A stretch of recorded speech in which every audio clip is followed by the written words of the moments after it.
তবে কেওড়াপুকুর বাজারও আছে এখানে। কেওড়াপুকুর বাজার এখান থেকে ফিউচার স্টাডি পয়েন্টটাও পাওয়া যাবে।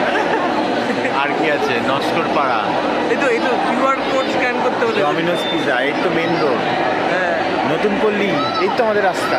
হ্যাঁ এই জিনিসগুলিও পাওয়া যাবে। এই তো এই দীনেশ পল্লী আছে এখানে, কোনটা বলুন?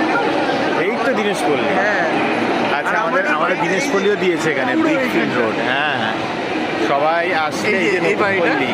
এই যে এখানে এটা শেষ হচ্ছে যেখানে হ্যাঁ। চৌকোটা, তার পাশের থেকে যাক, আমার বাড়ির এই জায়গাটা, ল্যান্ডমার্কটা এখানে দিয়ে দিয়েছে। বাড়ি উড়ে গেছে, ওখান থেকে এসি বেরিয়েছে। এসি বেরিয়েছে এখানে, এই তো গলি থেকে এসে। হ্যাঁ, না না, ওটা হচ্ছে ক্লাবের জায়গা, ওই যে ফাঁকা জায়গাটা দেখেন, জায়গাটা ক্লাবের জায়গা। আচ্ছা, তো এই তাহলে কেউ যদি এখানে আসে নাকতলাতে, মানে আমাদের বাড়ির অ্যাড্রেসটা, মানে আমার বাড়ি